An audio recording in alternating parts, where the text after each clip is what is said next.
It's great to be a Boston sports fan tonight, at least if you are a fan of the Boston Celtics.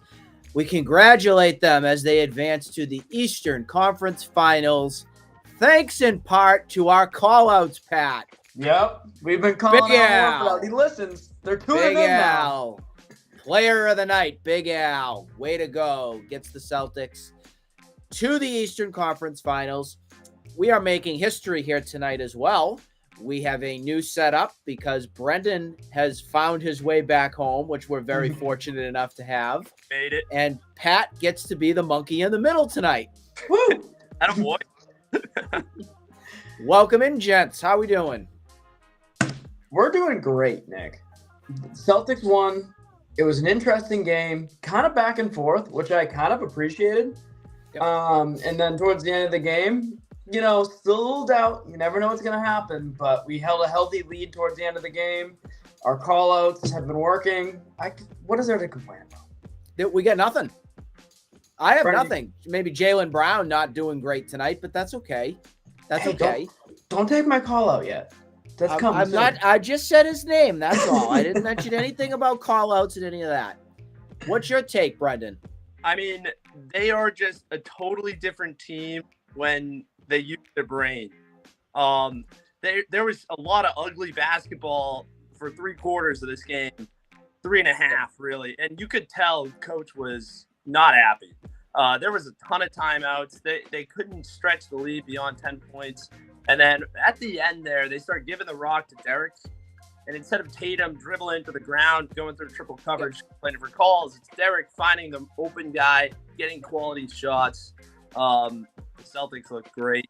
It's exciting. They make the Eastern Conference Finals for the 6th time in Third time in a row, and it's the Third in a 6th row. time in how many years? 6 in 8 years. That is a Yes. historical number. I think it's the 86, or not the 80 Celtics, the Lakers in their prime. This is one of those cores that has hit that feat that not a lot of people have in the history of basketball. The biggest thing for me on the difference between tonight versus some of the other games, again, Al Horford was hitting shots from the three-point line. He was on his game tonight.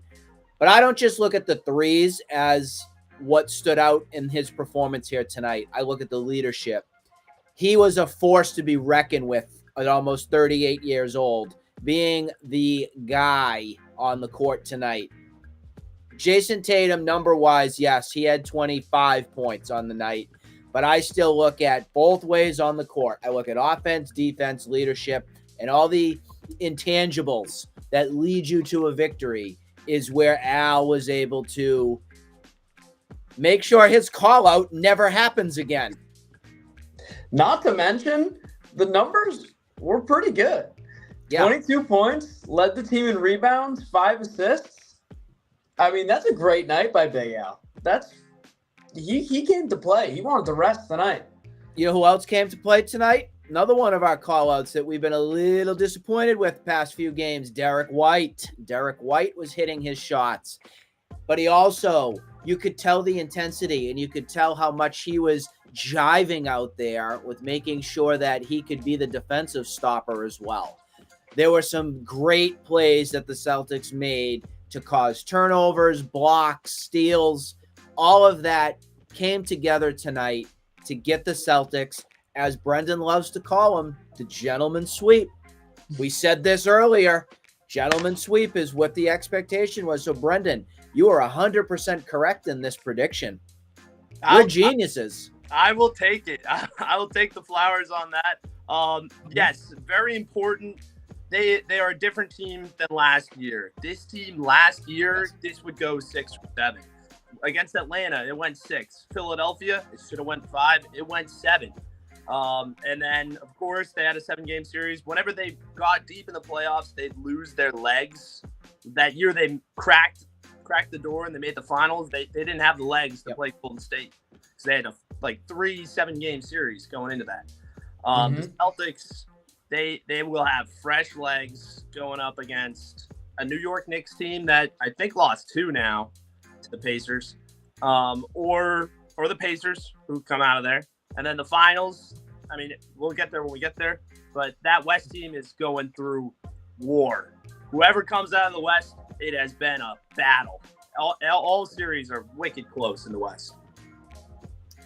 Yeah, one of the things that I really like about this 5 games is on these legs. Jayson Tatum's, Jaylen Brown's, Al Horford's, they have been in a grind for many, many years right now. So to take 4 or 5 days off, I don't look at this as interrupting any of the rhythm at all from this team. Rest is much needed for this team to get themselves ready to go here for the Eastern Conference. Let the Knicks and Pacers go 7 games. Sign me up. Sign me up. Yeah. Let it happen, because that is going to help the Celtics in so many ways. And truthfully, I don't care who the opponent is. I really don't. Would it be cool to see the Knicks and Celtics, just a little rivalry and everything there? Absolutely. And it would be awesome just to knock another New York team out to the pasture. It would be great. But I will say for both of these teams here, I personally think that they're going to be going up their best matchup yet. Obviously, as you go deeper into the playoffs, typically the teams get hotter. I do see the Celtics again coming out on top in this Eastern Conference Finals. I do. It's going to come down to the finals, in my opinion. If I'm going to do any kind of bet, and I don't do any of that stuff, I say the Celtics are going to be in the finals. Don't want to jump the gun too soon, because we have obviously the Eastern Conference here to play through. But I'm feeling pretty confident right now with seeing this team get back to the NBA Finals. Yeah, and I think the biggest concern about getting to the NBA Finals, or at least when you get to the NBA Finals, is how healthy will Kristaps Porzingis be? He still hasn't played, and I think from what I've been hearing, I think we talked about this the other night, it sounds like he's gonna be back for next round. But if we don't need him for next round, we need him for the finals. No doubt about it. We need KP for the finals. So I don't know if do you guys think we really need to rush him coming back against the Knicks or Pacers, whoever it may be? I'll let Brendan go. When it comes to the Knicks, it's hot and cold, like he torches them. He dominates them. But they are also wicked physical. They'll bully him a lot, and you need him for the finals at the end of the day. If he's there for the finals, you have a really good shot to win the title. But you need him, I think, because I think they can win the East without him, but I don't know if they can win the banner without him. He's a huge part in what they do, especially like keeping Al fresh to come out for nights like these. But also just like the way he can play the 2-man game with Tatum and Brown just makes them so much better players. He's a dynamic player. They need him for the finals. If he's good to go, he's telling you he wants to play, and it's his team, I consider it. I say the same thing from Brendan. I think Brendan had the best points of the night so far between all of us here with this Kristaps Porzingis take. I think the Celtics can win this Eastern Conference without. The finals is where it all comes down to which team has all the players, and it takes the team to all play together with everybody contributing. So if you have to have him sit out a few games, even in this Eastern Conference Finals, because I do think we'll see him. I think they're going to get him into some sort of a restricted minutes situation. That would be my guess on what they go here. But I would say right now, you don't need to rush this. Let him get healthy, get him to the spot where he's coming back being a force. Don't Robert Williams Jr. him. I was going to say that as soon as you stop talking. Don't Robert Williams Jr. him. No. We can't do this anymore. You're coming back at full strength. That's what I want to see, because it's about the longevity, the long haul here with Porzingis.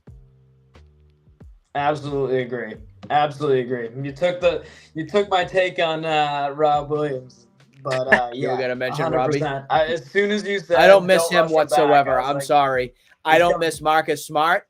I don't miss Robert Williams. I just don't. I'm sorry to say it. I just don't. I really like this unit that's come together and believed in themselves it feels different. It just does. And the reason why we don't miss those players as much as they were loved here, Brad Stevens upgraded at both positions.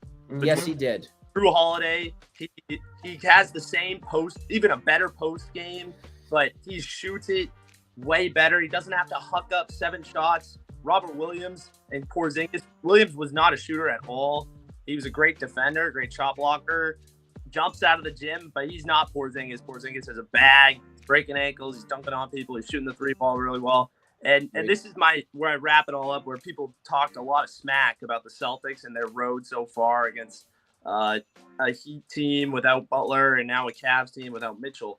The Celtics lost Porzingis.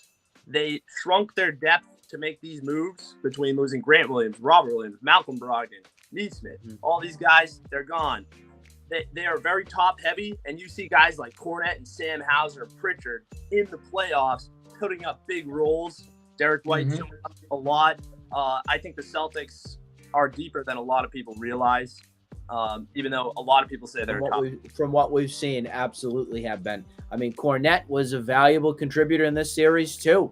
He was putting in some big-time minutes, and Pat and I were talking about it and saying if Al Horford's just not going to be able to give you anything, you got to consider putting Cornette back in there a little bit more, or find Sam Hauser a different role, or Peyton Pritchard. I think is like a spark plug off the bench that can just take over the unit and do something positive and impactful on the court.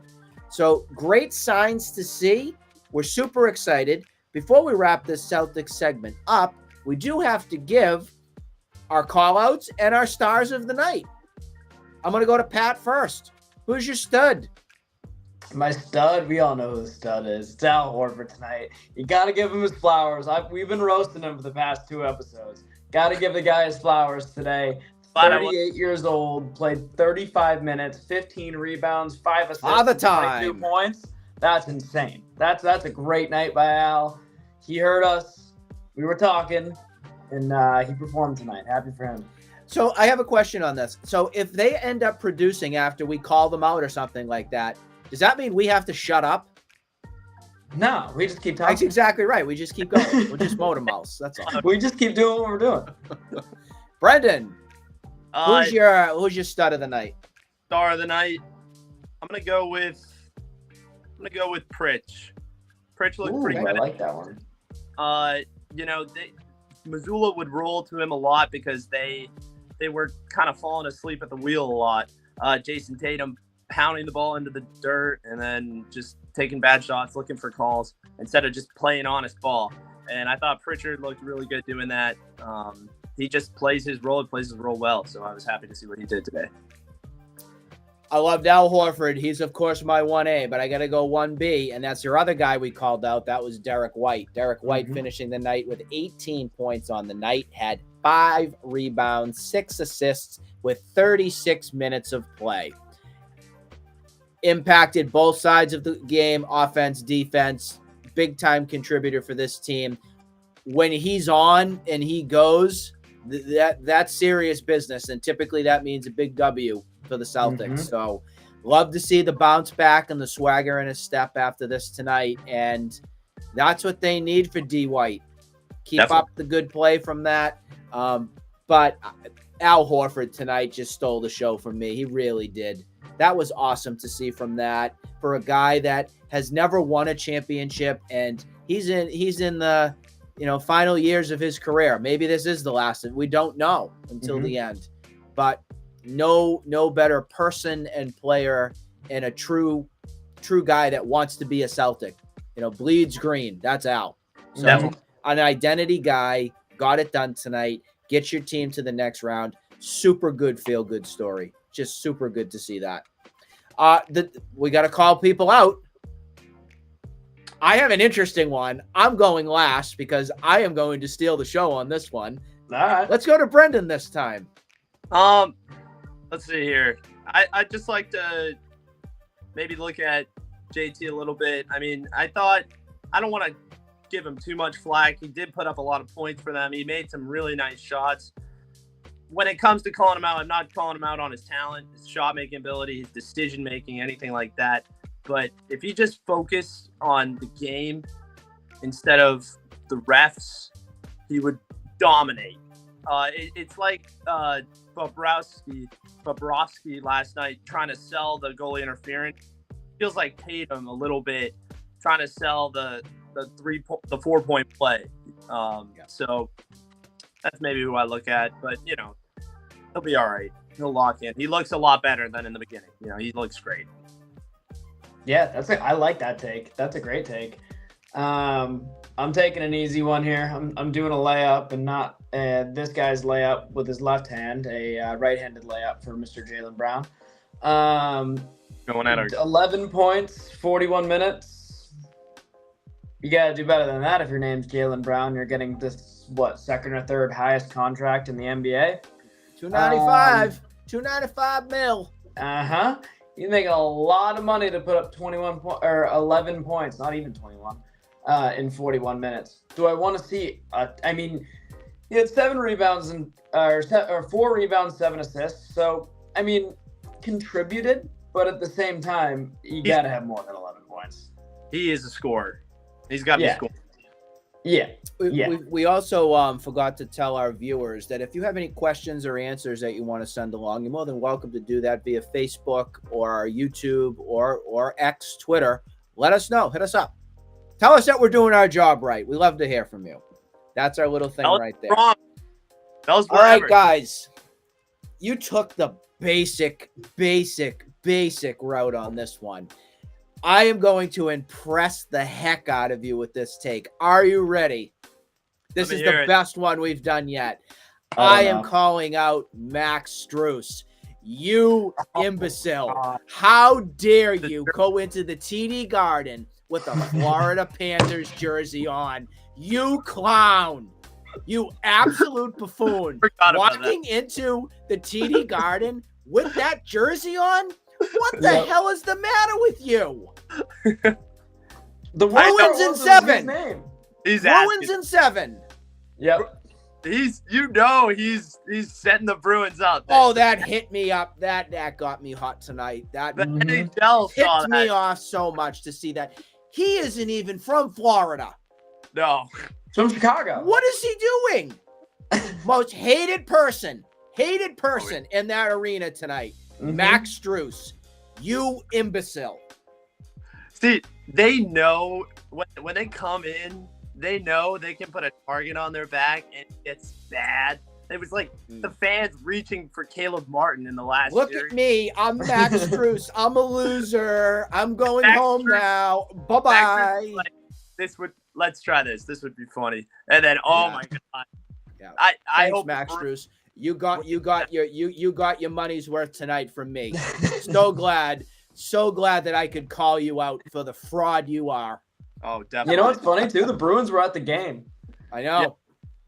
They were that jersey right up in that locker room and dart it right at him with his head right there in the shirt right there. Finally, there was a loser in Boston tonight besides Max Strus.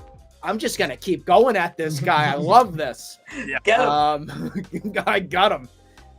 The Red Sox did lose 4-3 tonight. Back to Sloppyville, USA, with errors, costly mistakes, horrible hitting technique, no approach with the bat, strikeout city, USA. You are now 22-21. To my surprise, actually, the Tampa Rays are still worse than you right now. That does not sit well with me right now. Yeah. My question, this isn't mine. I'm stealing this from Carabas. Go ahead. Out of Carabas. What are we watching the Red Sox for now? Are they competing for a wild card? Are they developing young talent? Who is the talent? That actually Fenway Park is now the Boston Theater. That is where John Henry and his puppets go and play, and you get to go watch that Broadway performance whenever you want to do it. Right now, Cassis isn't anywhere around. I mean, maybe Duran turns into something, but he's getting older, 28 now. And then the pitching's been developing, but they're also older than you think between Crawford at 28, Houck at 28. Whitlock, I don't even know if he's really ever a starter. Bayo might be a young guy, but there's questions about what are we even watching them for? Like I'm struggling with that, Brendan. Truthfully, lineup when you and I were doing those things from those other guys that are a very far distant memory to me right now, I feel like the pain is gone. Yeah, a little bit of. I'm pain free, from having to watch that atrociousness and talk about it. I'm happy that we can talk about the Celtics and Bruins and see the positive. Definitely. Yeah. And the light at the end of the rainbow or the tunnel, whatever you call it. Anything else we want to chat with before we wrap tonight? I mean, no. Bruins, McAvoy, I didn't get to talk about it. He looked really good for the first time this postseason. Pat and I called him out many times. He stood right up. I grilled McAvoy for like 2 weeks straight. And he deserved it. Answered the I bell. punched him in the eye for it too. Yeah. So we need more him. They're not gonna do anything in this series without him turning it around. Jeremy Swayman has been electric all playoffs. He's the best player on the team. Be a brick wall. Jeremy Brick Wall Swayman. I did want to mention, too, the game is not tomorrow night. The game is Friday night. The Bruins get another rest day, which I look at that again. That's good. The Bruins will take it because maybe that gets Marchand another day to come back and be a part of Game 5. I'll take it. We go day by day. Again, they won last night. We don't know what to expect for the next one. I still am on the outside, more so looking in. They have a tall order in front of them. If we're going to call them out, we'll see what history makes. Yeah. It would be crazy if they can do something tomorrow. 2 days from now. That would be nuts. That would be great. Time will tell. To see. All right. We thank you all for joining us. This is our longest one that we've done tonight, but we had lots to go over, especially with the Celtics becoming heading to the Eastern Conference Finals. That's great to hear and great to see. And, of course, great to talk about. I want to thank Pat. I want to thank Brendan for coming back home. He was very much missed. And we will be with you to talk more about the Celtics, the Bruins, the Red Sox, and we'll go from there. Have a good night, everybody.